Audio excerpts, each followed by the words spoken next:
Assalamualaikum warahmatullahi wabarakatuh. Izin memperkenalkan diri, saya Romdin Romeo Hakim, mahasiswa IKIP Siliwangi dengan NIM 222-10105, kelas PBSI A2 2022. Di sini saya akan coba mengulas materi-materi tentang pendidikan kewarganegaraan. Ya, di mana dalam materi pendidikan kewarganegaraan itu ada satu pembahasan, yaitu seberapa pentingnya pendidikan kewarganegaraan bagi masyarakat. Ada hak dan kewajiban, ada identitas nasional, dan ada wawasan kebangsaan. Di sini saya akan mencoba mengulas terlebih dahulu tentang pentingnya pendidikan kewarganegaraan dalam masyarakat. Menurut saya, pendidikan kewarganegaraan dalam bermasyarakat itu sangatlah penting.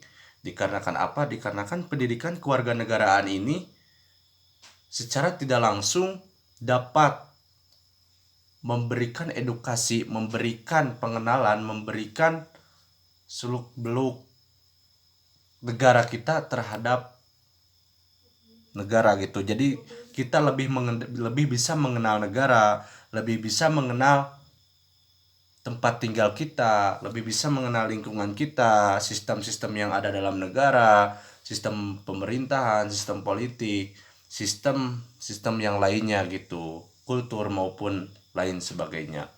Dan yang kedua itu ada hak dan kewajiban, yang dimana hak dan kewajiban ini merupakan dua faktor yang tidak dapat dipisahkan. Salah satunya yaitu hak. Dan hak itu seperti apa? Hak itu adalah sesuatu yang harus diperoleh oleh seseorang dari negara.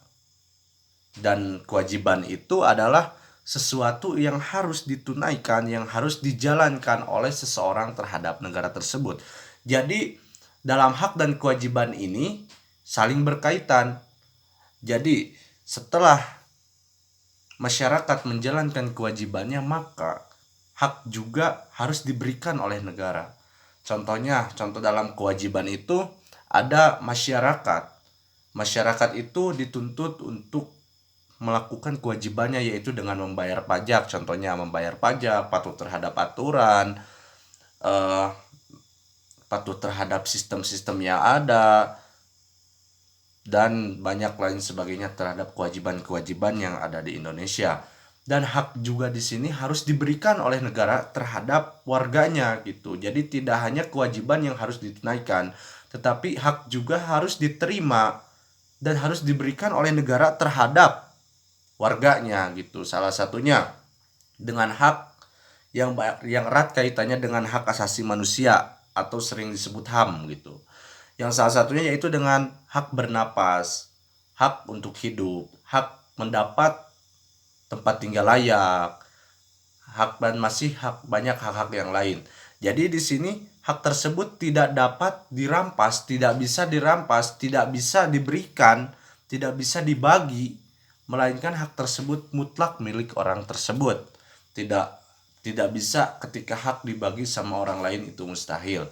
Dan seterusnya itu ada identitas nasional. Identitas nasional itu seperti apa? Identitas nasional itu merupakan salah satu pembeda, salah satu ciri khas, salah satu faktor, salah satu ciri khas yang lebih signifikan, yang lebih berbeda gitu dari bangsa-bangsa yang lain, sehingga bangsa lain dapat membedakan antara bangsa satu dengan bangsa yang lainnya. Contohnya, identitas nasional di Indonesia itu banyak. Salah satunya dengan budaya, dengan lambang, dengan bendera, dengan landasan hukum, dan lain sebagainya. Salah satu kita ambil contohnya yaitu dengan lambang. Lambang negara kita adalah Garuda. Lambang negara kita Garuda dengan tulisan di bawahnya ada Bhinneka Tunggal Ika. Maka itu menjadi salah satu identitas nasional yang dapat membedakan negara satu dengan negara yang lainnya. Jadi negara yang satu bisa menyebutkan bahwa ini Indonesia karena dilambangkan dengan Garuda. Garuda itu yang ada di lambang negara kita gitu. Jadi negara lain bisa menilai bahwa ini adalah Indonesia secara tidak langsung karena mempunyai ciri khas gitu. Dan yang seterusnya itu ada wawasan Nusantara. Wawasan Nusantara itu adalah wawasan yang sangat penting. Karena apa? Karena untuk mengetahui seluk-beluk negara, ide, pikiran maupun pokok terhadap negara lainnya. Sekian yang dapat saya sampaikan. Mohon maaf bila dalam penyampaian ada salah kata, salah pengertian. Akhirul kalam, assalamualaikum warahmatullahi wabarakatuh.